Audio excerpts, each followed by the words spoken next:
Hello, and welcome to the South Coast Artists Index, where artists, performers, and writers, as well as curators, directors, and supporters, anyone with ties to the creative community, drops by to introduce themselves to you. We'll talk about their beginnings, their vision, their passion, and so much more. The South Coast Artist Index podcast is brought to you in part by Heavenly Spirits, who invites you to celebrate the art of life and creative communities everywhere. Learn more at heavenlyspirits.com.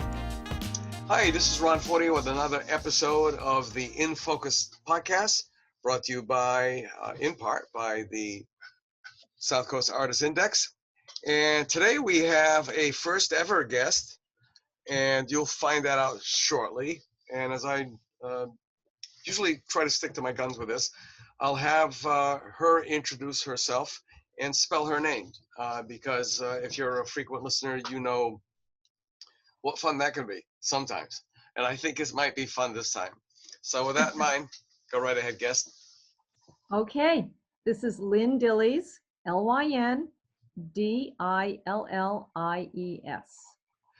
Okay, how many times do people try to put two N's on your name, on Lyn?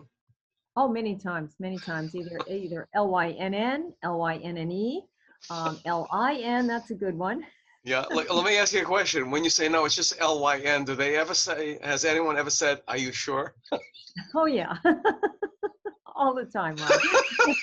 I mean, I really love that. I don't know if I revealed this on one of the podcasts, but it's kind of morbid. And I'm just thinking right now, it's actually kind of like my dad. I could hear him laughing in the background.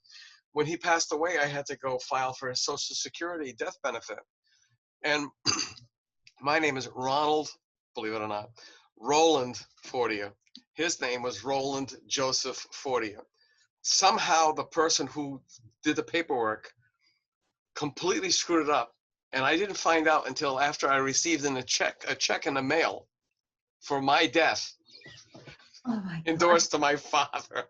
I was lucky to get undead, but I mean, Wow. They just couldn't differentiate between Ronald and Roland, which is kind of weird. That's crazy. That's why I asked.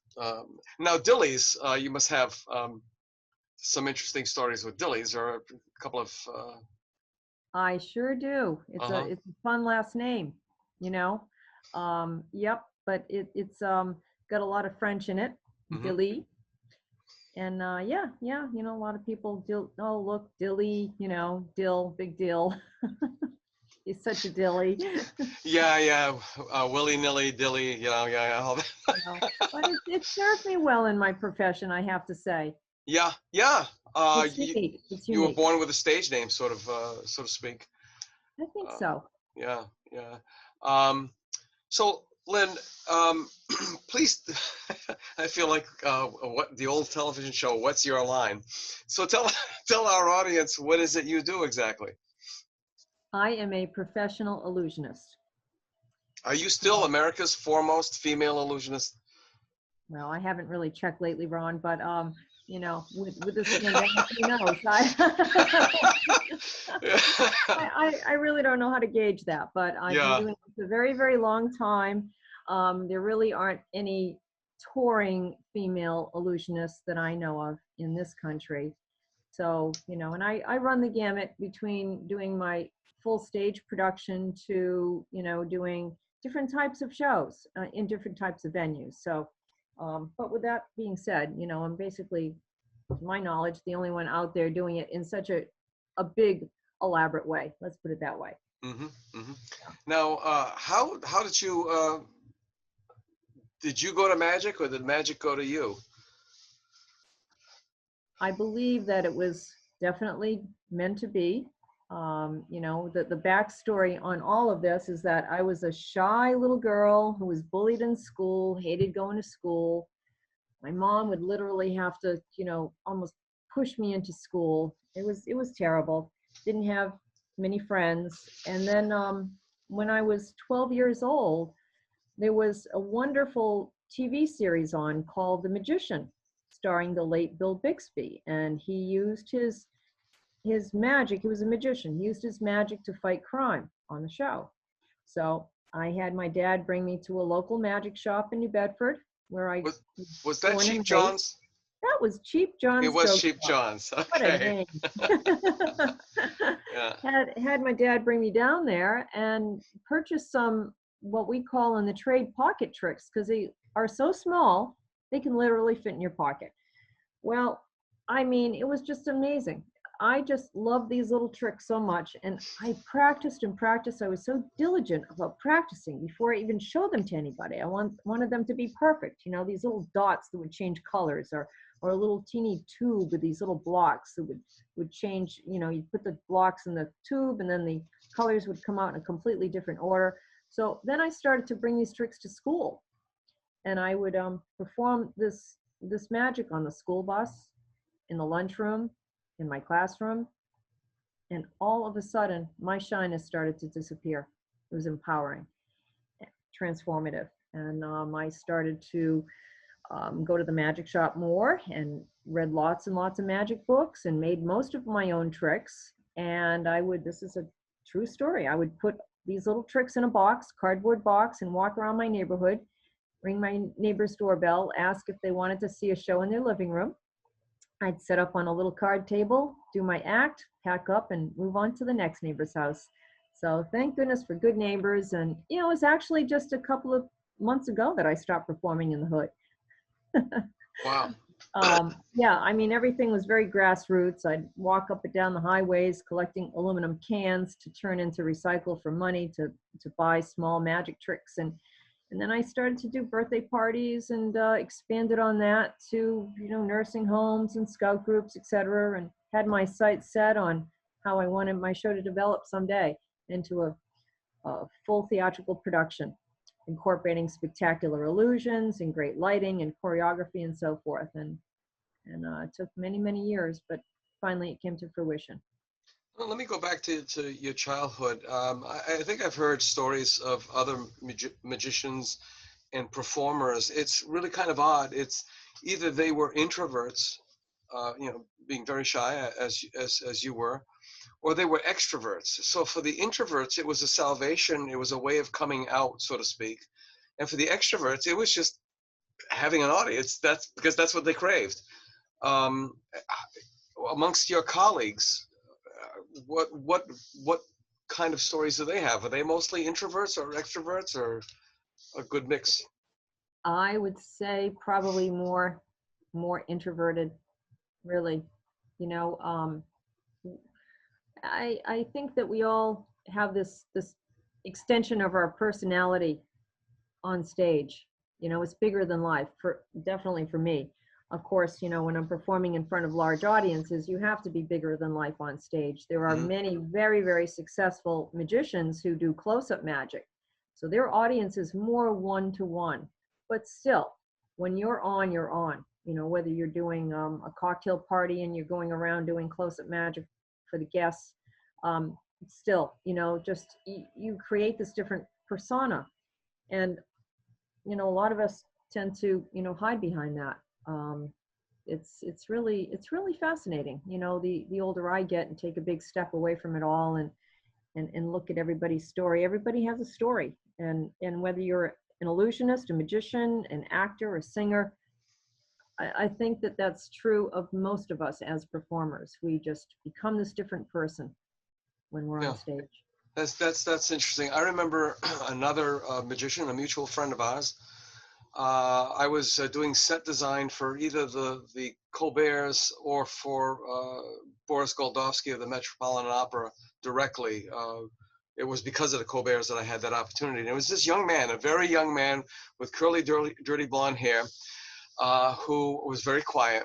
And you know, while we were running through rehearsals and such, you know, people just have a cup of coffee, you can't talk, but he would always have a pack of cards in his hands.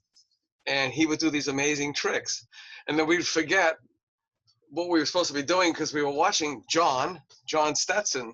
Oh my goodness. And it's kind of interesting to how it's almost like, you know, from as little acorns, mighty oak trees grow kind of thing. Oh yeah. And what's really funny is that, you know, when we perform at these big venues, it takes us 10 hours to set up the show. That's how long before I even step on stage. And the crew gets to know me a little bit.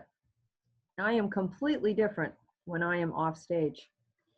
They are like blown away after the show because they can't believe that this same person that they spent all this time with, you know, I'm just doing my thing. I'm in my own little world. Sometimes I'm fixing props or whatever. And it just, they would never in a gazillion years think that it would be me up on that stage, you know, in command of the audience, and just, you create this whole different persona. That's where the magic comes in.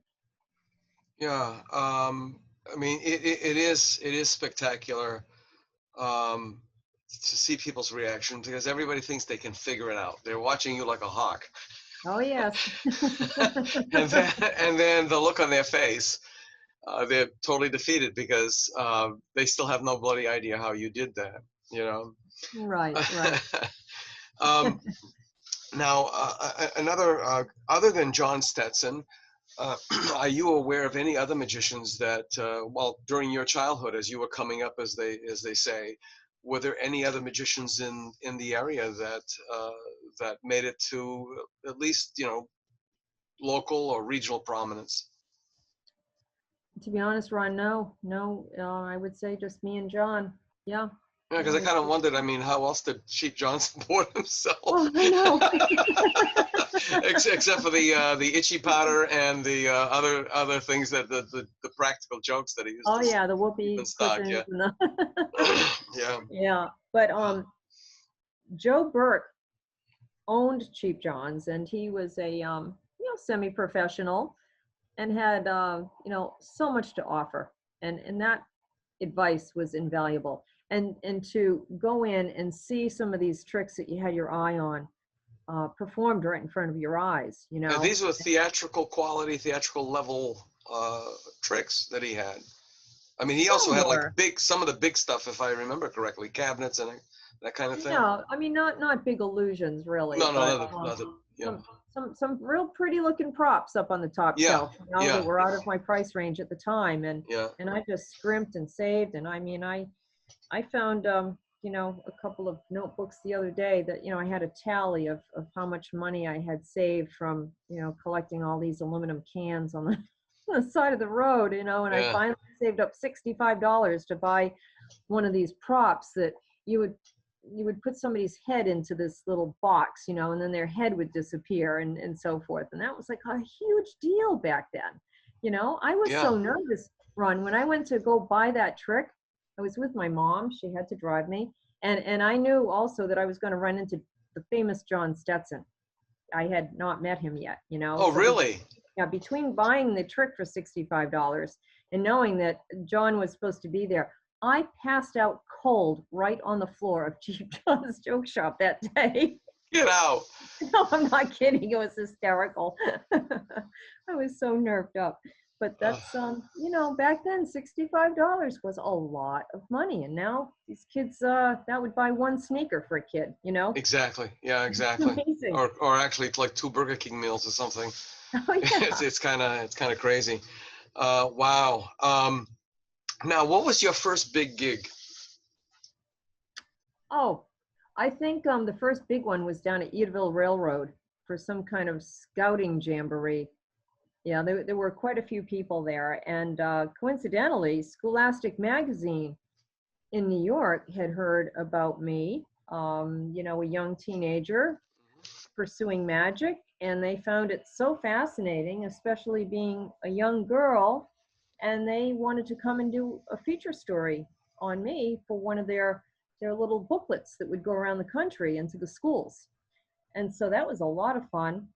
They spent the whole weekend hanging around, and went down at Edaville Railroad and took lots of pictures and so forth, and interviewed me. And yeah, that was very cool. So that was the first big thing that I had done.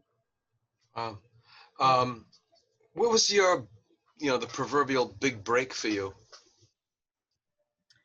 Oh goodness, I would say probably a combination of Atlantic City, performing down there for 3 weeks.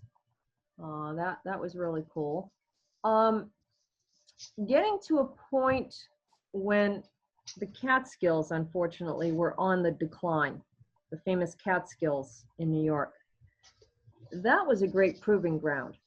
And if you could make it up there and be in demand, that was a big deal. And also get to a point where maybe, if you were lucky enough, you could be a closing act instead of being an opening act for a big name.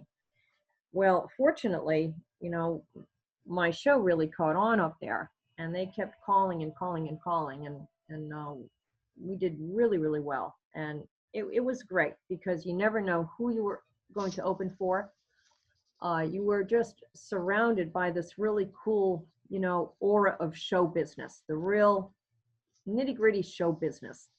And you could open for, you know, for instance, Don Rickles or Engelbert Humperdinck, and their manager would be there. They'd be in the audience. And then you just started to make all these great connections. Now, the Concord Hotel they were in the Guinness Book of World Records for having the largest nightclub at the time. They could seat 3,200 people in their nightclub. And it was an unobstructed view. There were no columns. It was just this big open nightclub. It was incredible. The stage was so big, Ron, I could literally drive my truck on the stage. Massive. And they would have a big band, you know, sometimes play. I had some charts written so that they would play music for my act and so forth. And we got to a point, and unfortunately, it was pretty close to when they were going to close, because everything just started to, you know, go downhill with the economy and so forth, and not as many people coming up to the Catskills because you had venues like Atlantic City and different casinos opening up around the country. Well, anyway, the point is that we were going to be a closing act, which was, you know, such an honor, because that really meant that, wow, you know, you really made it. And you're in front of these types of audiences who are extremely jaded. They've seen everybody, you know, and some of these folks in the audience would even brag if they didn't like a big name that, I didn't like so-and-so, I walked out on them. You know, it's free entertainment. They get to stay there the weekend. Yeah. And then they get all these huge celebrities that they get to see, you know. So that really meant a lot to me. And then I would say a combination of that and Atlantic City. And then fast forward to a few years later, when I had the idea of putting together a very unique program called Magic at the Symphony, where I would combine my illusions with the popular classics played by a full symphony orchestra. So I spent months listening to all this music, and I wanted to make sure that every single piece of music meshed up with all the dynamics of the illusions. I wanted the choreography to be spot on and to be really, you know, exciting, and for me to feel very passionate about all these selections that I had chosen. And so I pulled the program together. I rented out an auditorium. We didn't have an orchestra, you know, to film a promo video. So I had to just do all this, you know, pre-recorded music, and we performed the illusions, and we synced it all up and everything. And we tried to get it out to a lot of symphonies around the country. I had a manager at the time, Bob Gewald from New York City. And coincidentally, he had managed Doug Henning, the famous Doug Henning, who was a big inspiration to me for a long time. And so, and then Doug had passed away, and Mr. Gewald was looking for a new project to take on, and he found out about me. So he was trying to push this program on these different orchestras. Of course, I hadn't done it yet. You know, this was literally creating, no pun intended, creating the illusion that we had done it before. You hope that an artistic director will look at this promo video and say, oh, I get it. Oh, I see. The orchestra is going to be behind the illusions. Da, da, da. Wow. Well, this went on for almost a year. And my dad kept saying to me every day, what's happening with the symphony program? Because he knew how much I had invested in it. And I said, Daddy, don't worry, it'll happen. Well, I don't understand it. You know, he didn't have a lot of patience, you know, for that kind of thing, being protective of me. And I said, Right. Don't worry, Daddy, it'll happen. Well, wouldn't you know, back in 1999, I was in New York City. One day, it was coincidentally on my birthday, and I was with one of my best friends in New York, and she said, hey, what's going on with the symphony program? I don't know, I'm so frustrated. I don't know. And she said, well, gosh, you know, you've put so much into it. I said, I know. Wouldn't you know? Ron, that day, my phone rang. It was Mr. Gewald. He said, Lynn, you're not going to believe this. Your first Magic at the Symphony engagement is going to happen at Lincoln Center, Avery Fisher Hall, Wow. New York City. Like, Wow. what? I'm in New Yeah. York. I'm in New York. Oh my gosh, hook me up. I want to go see the venue. And so anyway, the next day, sure enough, I'm walking into Lincoln Center, and that's when my knees started to shake, Ron, because I mean, it was a glorious venue. It was so prestigious. And I hadn't even done the program yet. So I was just over the moon over that one. And we did it. And it was a huge success. We had 2 shows in one day. Very cool. My dad rented a bus, filled it with friends, families, fans to go see us at Lincoln Center. It was such a highlight. And yeah, it was very, very successful. And as a result, that was the catalyst for my Magic at the Symphony program to be launched. And I have performed that program numerous times from coast to coast with different symphonies, San Diego Symphony, Utah Symphony, all around the country. And that's just been such a phenomenal experience. I can't even tell you. It's been a real highlight. That's I mean, magic and orchestral music. Well, it's Fantasia. The magic of the visuals of Fantasia, and then the music behind it is pretty much, I guess, if people were trying to wrap their heads around what it is that you did, it's pretty much that. It's like this incredible visual support, because generally you have nothing but an orchestra. Excuse me. The biggest visual form of entertainment is the conductor, depending on how bombastic they are or theatrical they are. But generally there's nothing else. I guess it only goes up a notch if you have dancers, ballet. So yeah. Right. Yeah. And the nice thing about how this program was designed is that the magic and the music really work, in tandem with each other. We both support each other, and we're very respectful of each other, and it's just a really cool thing. I also integrate the conductor into the program. And again, the music is just so incredible how the crescendos of the music sync up with the crescendos of the illusions. And that's what makes it exhilarating for the audience. It's just super exciting. And it engages children as well as adults, which is so important for symphonies to help nurture these young audiences, because their older audiences, unfortunately, are drying up. Just what's happening, all across the country. Symphonies are struggling. So you've got to have something with a visual hook so that these kids will say, hey, wow, this is really cool, And a lot of these symphonies are realizing more and more they have to think out of the box to survive. So that's where my program comes in, and it's, I'm just super proud of it. It's a great accomplishment, and part of my legacy. Yeah, I mean, you said something that it's almost like a catchphrase: the magic and the music, together. I mean, you can't watch a movie without being affected by the incidental music, because when the evil one is going to come on set, because the music shifts and you've got that kind. Exactly. So that here comes the Jaws music, the shark's coming.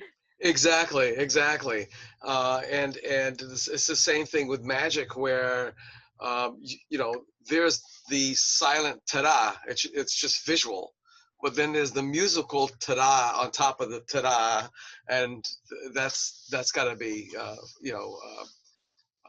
I mean, Lincoln Center, for Pete's sakes, talk about another discerning audience. Oh my goodness, Ron, it was really incredible. I had to just keep pinching myself. It was wonderful, and we've been back there 2 more times. So it was very successful. Has any magician or illusionist ever played Carnegie Hall or Carnegie Hall? Yeah, I'm not really sure. Yeah, the reason why I'm asking is because I know for a musician, that's like the venue. I mean, that's like the dive and go to heaven gig. And I was just kind of wondering, as far as magicians and illusionists are concerned.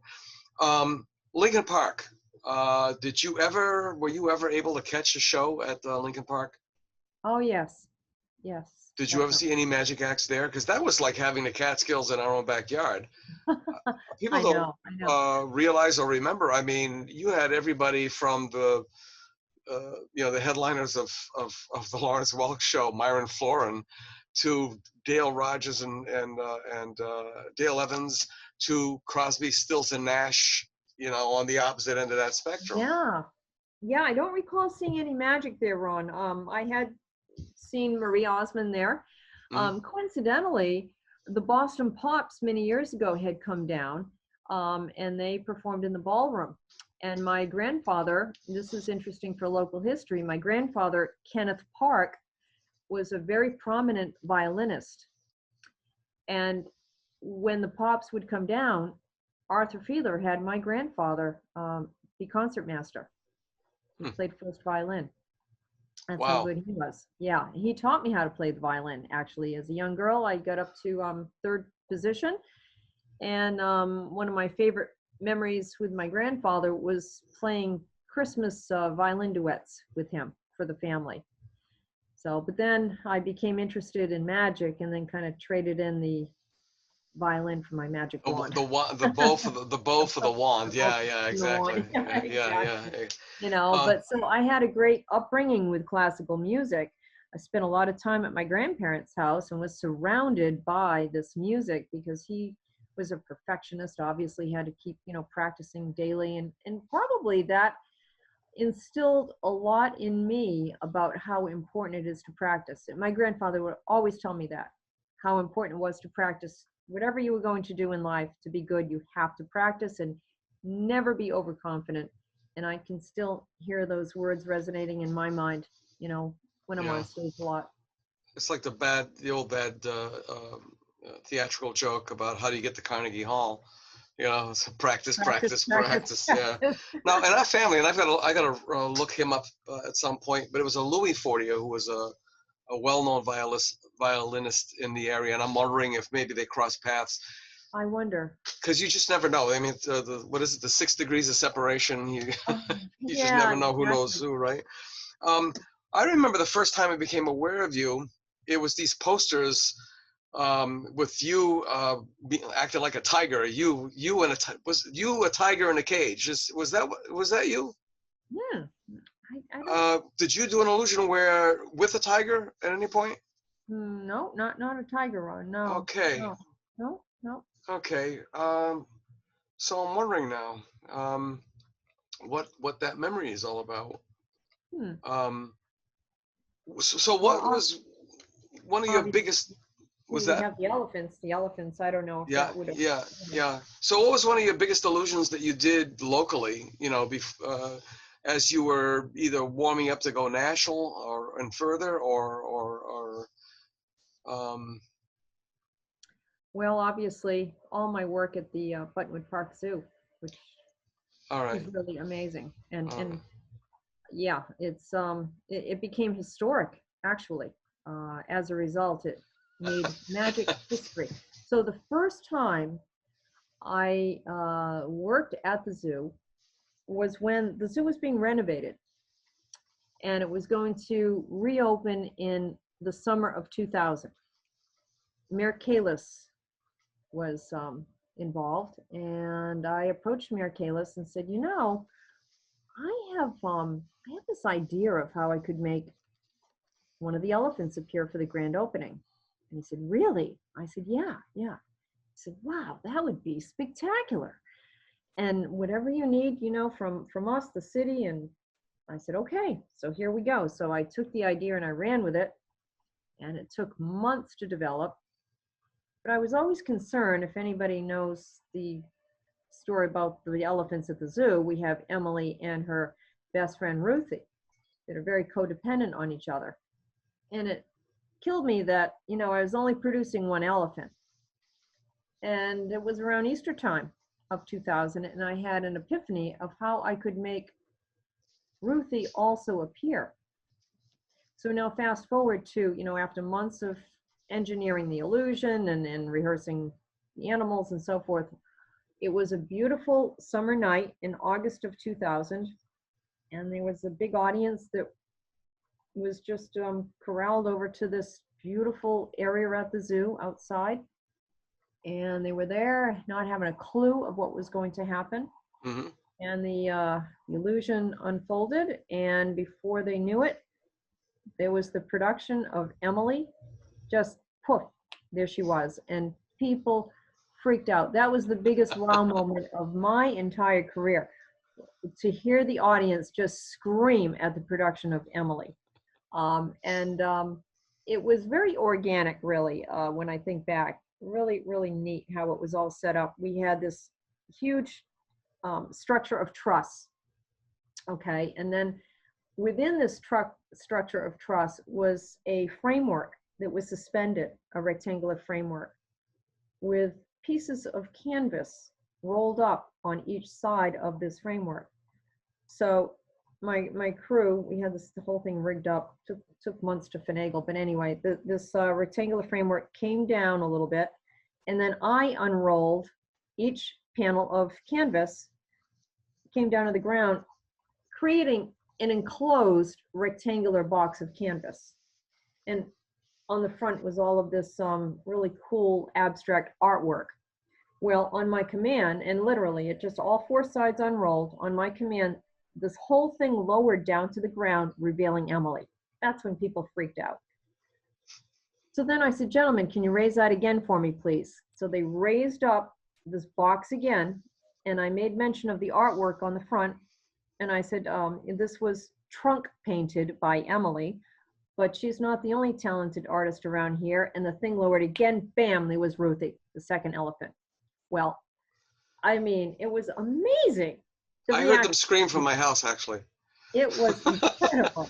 Yeah. So, and I found out that made magic history. So it's been archived in the Society of American Magicians National Archives. No illusionist has ever made two elephants appear in succession. So that was really, really something else. And I had always wanted to work with elephants. That was a dream come true.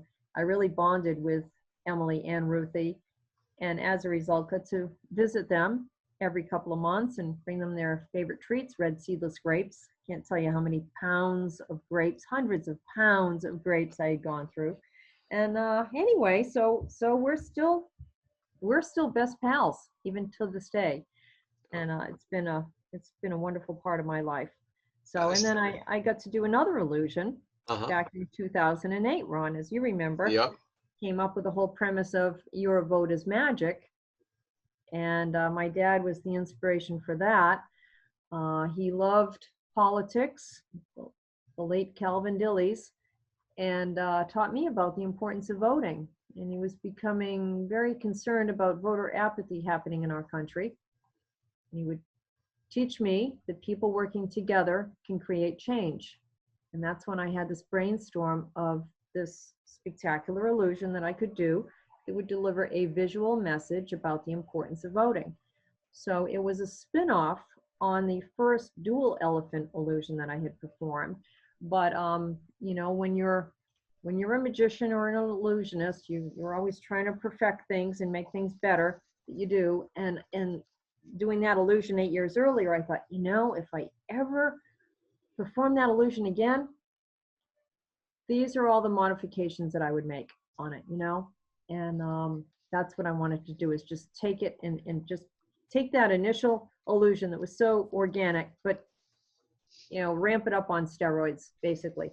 So for the illusion, I not only wanted to produce Emily, but I wanted to produce a donkey, to produce the two live mascots of each party, donkey and an elephant.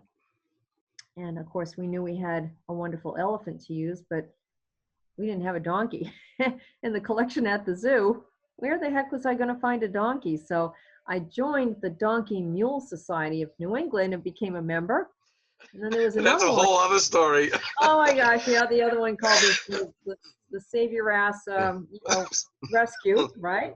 Became a member of that one, and then found a donkey and brought Abner the donkey down to the zoo for a little meet and greet with Emily. And anyway, so we worked really hard on that and pulled it off. What the difference between an elephant's mentality and a jackass's mentality. This got to be like a deep chasm between the two of them, no? Or are they very, very similar? Well, what I found out is that between the two of them, and without getting political in any way, shape, or form, a donkey can certainly be stubborn. You know, Emily was much easier to work with than Abner the donkey. And, you know, it was tough for him because, you know, we knew that they were having a hard time getting along in Washington. So we didn't know what we were going to be in for. Yeah, we didn't see anything. If we were to speak to somebody who could see the future, they probably would have said, "You ain't seen nothing yet." Oh, exactly. Yeah. But it was really cool because, you know, it took months and months of planning for that illusion. It was a whole different dynamic working with two different species of animals. And we had to take great care to make sure that both animals would get along okay in a confined space. And that was the big challenge, was to get them to literally have to stand within 3 or 4 feet away from each other. And, you know, we wanted to make sure we didn't have a catastrophe happening with the illusion. We didn't want the animals to be harmed, the crew, the public, or the trainers, you know. So we had to come up with a really rock solid training program. And it was a combination of positive reinforcement and desensitization. So the positive reinforcement part was, well, that was a no-brainer. That's like if you're training a dog, every time they do something well, they're rewarded with a treat. Well, Emily loved her grapes and Abner loved his peanut butter pretzels, you know. The desensitization part was quite interesting because I had to make a CD of different noises for each animal that they would listen to for hours every day. Noises ranging from the music played for the illusion, I had music composed and so forth, firecrackers going off, crowds cheering, thunderclaps, things of that nature.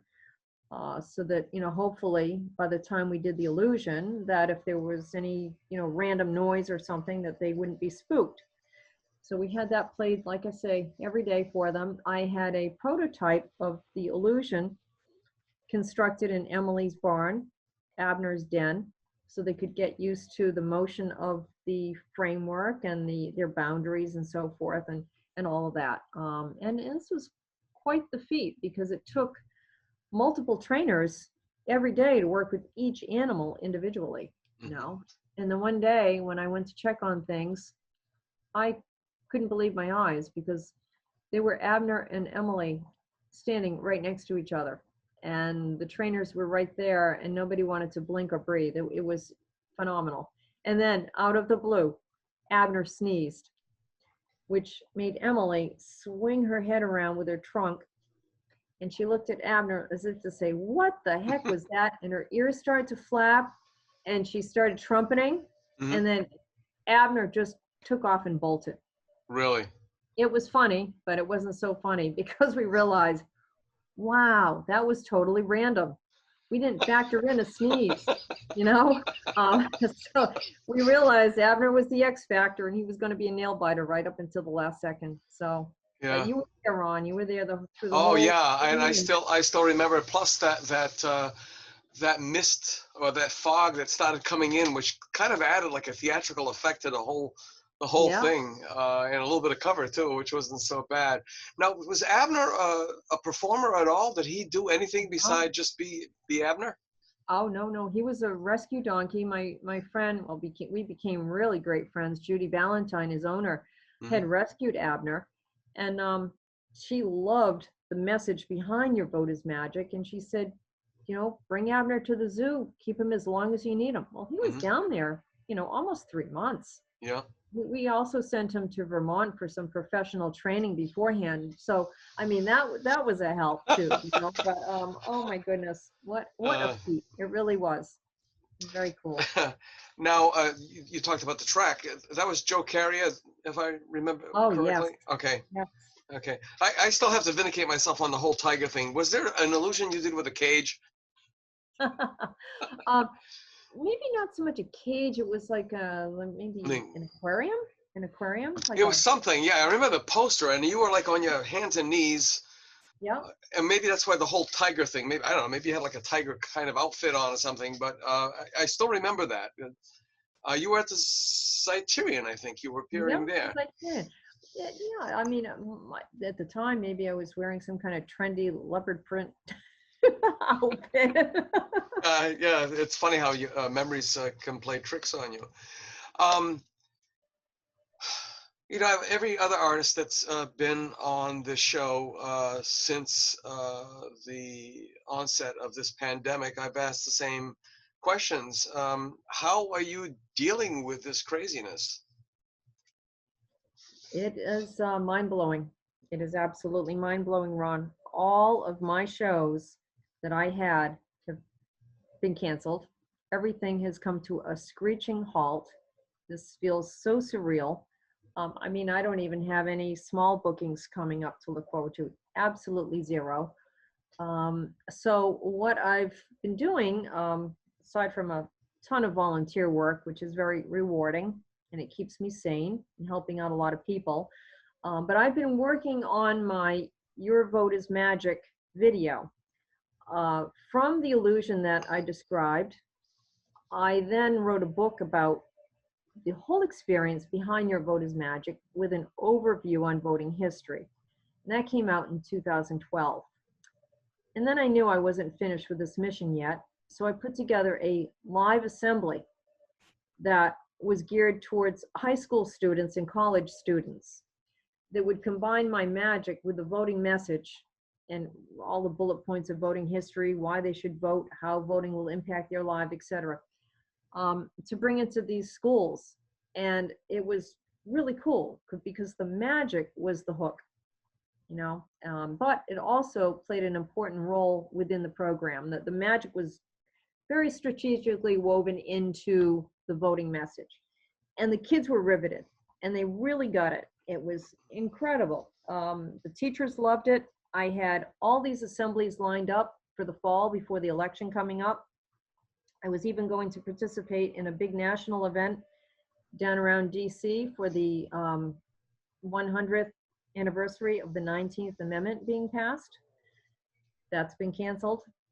So I said, now what am I going to do? I need to finish my mission here. I can't let all of this huge effort go to waste. So I've been working like crazy on a video replicating that live assembly that I will be able to hopefully get into high schools around the country. And it will be an assignment for these students to watch the video. There'll be a lesson plan to accompany it. So that's what's been keeping me busy, you know, is to produce this video. Mm-hmm. But aside from that, you know, looking beyond after the election, you know, my voting message, it's got that evergreen effect. It's always there, always so important, but it does become a bit cyclical, you know, depending on the election cycle. And I look beyond November, and I mean, I've had a show with the Waco Symphony for next April, canceled. That's for next April. Next April, yeah. Next April.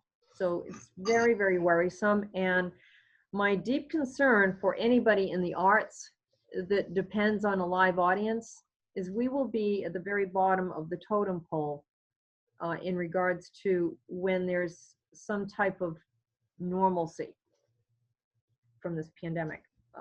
Because we depend on an audience, and for folks to feel totally confident going into a public space, even with the social distancing. I know so many people who are petrified to go anywhere, never mind an auditorium or a theater. Mm-hmm. So we're going to be the last ones to get back to any type of normalcy. You know, and you look at the financial element for everybody. I've talked to various conductors around the country. They're worried about the symphony staying afloat, you know, or theaters staying afloat. How are we going to survive? So it's a real deep concern. It's across the board. Colleges and universities are being affected. Private schools are being affected. The alumni can only keep things afloat for so long. There is a paradigm shift that's definitely going on. And it's funny because there are some entities, some organizations that are so far ahead of the curve than others are, such as Waco, Texas. I mean, April, Boston University is another one. They said back in April that school would not reconvene face to face until January of 2021, which is spring semester.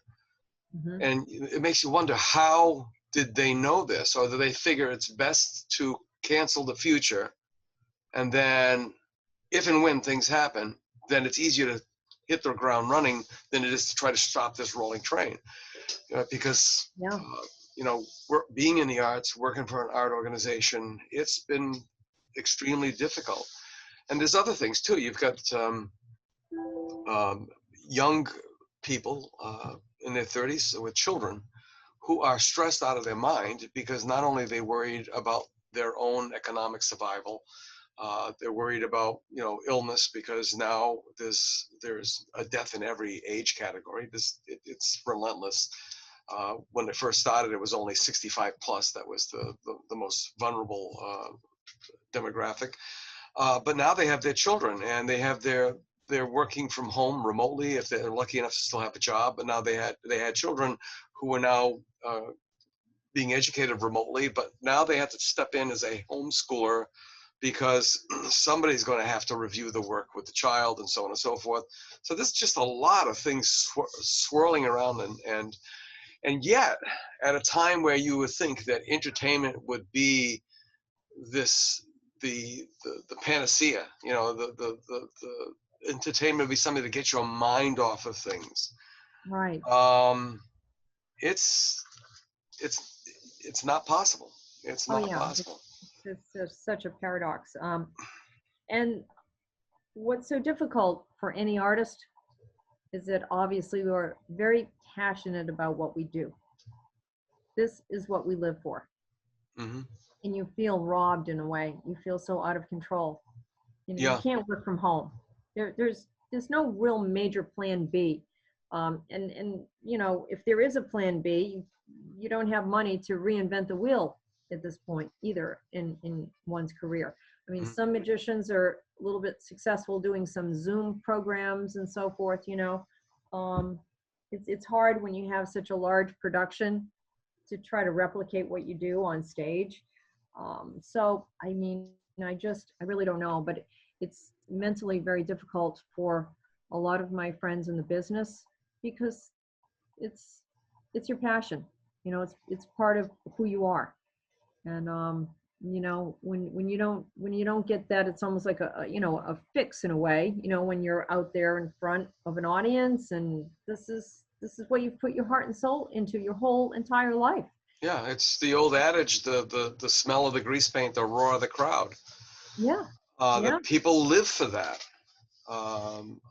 It's what stimulates them. It's what sustains them. And uh, if only magic could help that situation, no kidding, no literally kidding. and figuratively. That's right. And the irony is we all need more magic in our lives right now. But I am hopeful that at least my voting program will make a difference. And that's what it was designed to do originally, Hmm. was, to let us know that we can all make a difference by voting.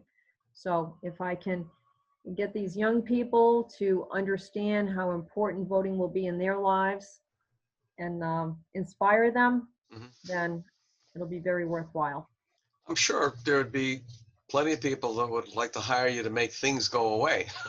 Oh yeah, I have a long waiting list for that, Ron. Right. I remember, I believe it was John Stetson. There was a bumper sticker that was floating around for years, and it was a backlash to the disco generation. And instead of John Stetson is so good, why can't he make disco disappear?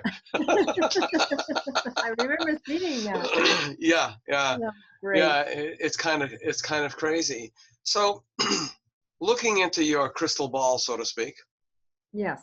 um, what do you see? I mean, sometimes, they're only shadows. It's like the old cliche. They're just shadows. It's just an interpretation. But Yeah. seriously, what do you see? Well, if we can come up for air, from this whole crisis and resume, well, it'll be a continuation of, you know, what I've been doing my whole life, and to just carry on the magic and do it as long as I can. Physically too, what I do is very, very grueling. To have to, you know, stay in shape and maintain your flexibility and be really strong, and the stamina that it takes. It's like, you know, yeah.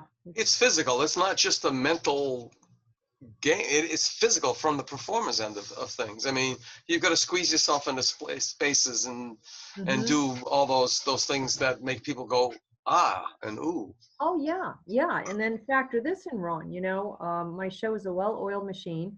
And when you've been doing it as long as I have, you know, there's that muscle memory that comes into play for every component of my show, whether it's performing an illusion, whether it's, you know, worrying about the lighting and the sound cues for, you know, my crew taking care of all that.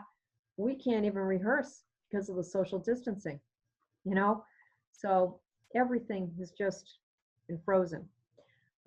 So, you know, you have to stay hopeful and just keep on keeping on. It's the only thing that we can do. So only thing we can do. At this point in time, and not that this is like,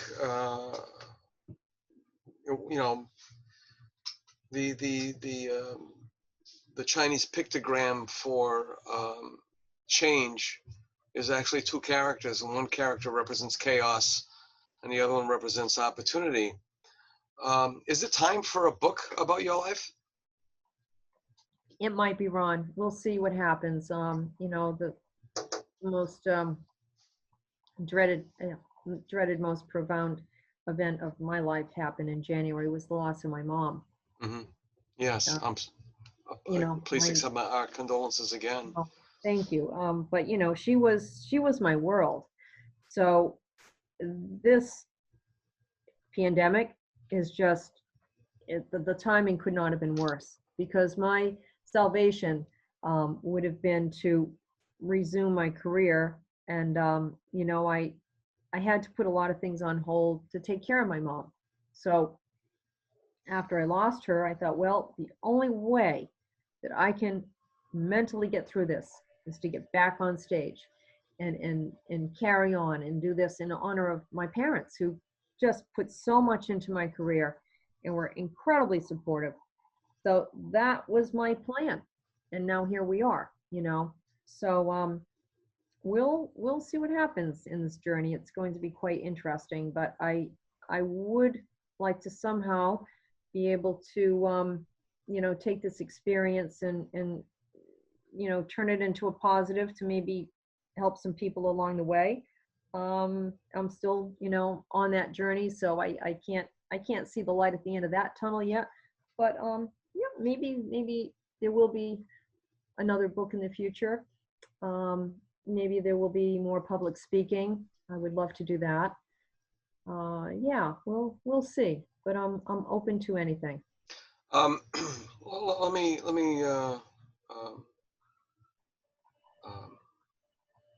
ask you this: as a magician, as an illusionist, which do you prefer, by the way, magician or illusionist? Well, probably an illusionist. It's an interchangeable word, actually, with magician, because to be an illusionist, you've got to be a magician. And when you're a magician, no matter if you're making a penny disappear, you're creating an illusion of making that penny disappear. So yeah, there's a lot of gray areas there, but I would consider myself an illusionist out of the two. Okay. And with this concept of illusion, your point of view on things, you know, looking at the world as it is now. I mean, today's news has just been, I don't know. I think the shock factor, it's like a magician who's done a certain trick. Is that a correct term? Trick or illusion? Sure. Yeah. But you know what's going on lately, it's one thing after another, and we've become so desensitized to things. It's like, oh well, what can you do, you know? Yeah. I think now, more than at any other time, we need to have that. There was that little boy who became famous. I wonder what happened to him. All he did was go, it was for Disney. Uh-huh. And I mean, he went viral. And we need more of those moments. Trying to figure out how to weave that into everybody's life so that it's not just a performance, it's not just entertainment, it's almost a way of thinking. There's a lot of people are trying to focus on positivity and self-care and so on and so forth, and maybe magic is going to turn a corner. Gestures were there to relieve the king of his duties and the weight of his, the weight of the royalty's crown. Thinking of that, how necessary is the magic? And Well, on a completely different level, on a completely different scale. It's like rethinking the scheme of things. it's retraining your brain, I think, too, Ron.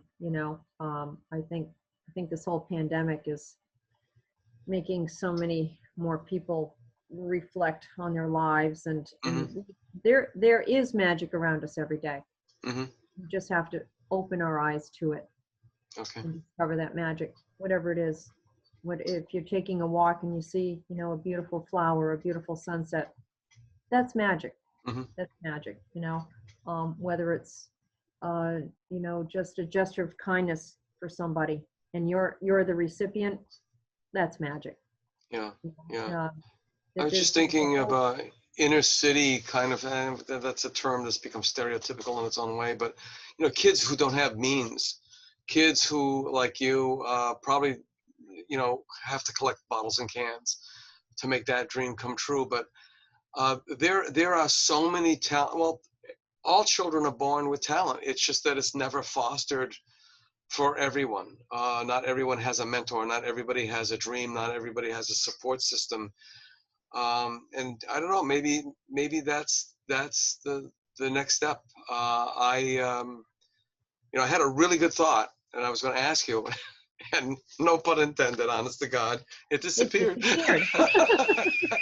Ron, I had come out many years ago with a really cool DVD teaching kids how to do magic with everyday objects, and it was really well done. Got a lot of attention at the time, a lot of awards and so forth. And I still sell that DVD. That'll be, again, part of my legacy, because I was just really disappointed with the poor quality of a lot of these magic kits. Kids would get all excited, they'd get a magic kit for their birthday, they'd open it up, and it's like, well, what are all these little like plastic trinkety type things, and the directions were deplorable. Parents would get frustrated trying to teach the kids how. So I said, no, you know what, I'm going to just start from scratch, make this video so that the kids can understand how to do a trick step by step. Now, within the video too, I teach kids that, we're all born with a gift. And you may not know what your gift is right now, but you will discover it someday. And when you do, you have to make sure that you unwrap it and share it with the world to make it a better place. Mm-hmm. And it's great for kids when they do have a mentor, when they do have, a great support system to help nurture that dream. But I tell these kids sometimes when I do a lecture that we're all inevitably responsible for our dream coming true. It's like, really, you have to be your biggest fan. You own your dream. You have to want that dream so badly that you will stop at nothing to make it come true. And you can have all the help in the world, but still, at the end of the day, that's part of you. That's your dream, and just don't give up. That's what I tell these kids. No matter what speed bump comes your way, find a way around that speed bump. There's always a way. If you want it badly enough, it will come true. It will come true. We were watching Hamilton the other night, and I'm not giving away my shot. You know, and that's it's really so true. As I tell everybody on the podcast, or as many people as I can remember to tell, that this is not a one and done. That this is just one page out of your life, and we'd love to have people come back as many times as they feel possible, or as we're inviting you back, because some people are not just a chapter. Some people are an entire book. Some people are an entire library, and I think that that's very important. And then there's this other final question that I ask, and it's interesting the responses that I get. But Lyn Dillies, how would you like to be remembered? That is a good one, Ron. One word or a few sentences? Whatever. I for sure would like to be remembered as the real deal. Somebody that worked really hard. I didn't have things handed to me, and somebody that just used her magic to make a difference in the world. Yeah, that's good. Yeah, that's good. Thank you so much. Thank you. You're welcome, Ron. To be continued, right, my friend? Exactly, to be continued. And that wraps up another episode of the In Focus podcast, brought to you by the South Coast Artist Index. Thank you so much, and stay safe out there, and be kind to each other. That's more important than anything else. Thanks so much. Bye-bye. We'll see you next week for another episode of the South Coast Artist Index podcast. The South Coast Artist Index podcast is brought to you in part by Heavenly Spirits, who invites you to celebrate the art of life and creative communities everywhere. Learn more at heavenlyspirits.com. To learn more about the South Coast Artist Index, visit theartistindex.com. Find us on Facebook, Instagram, and YouTube.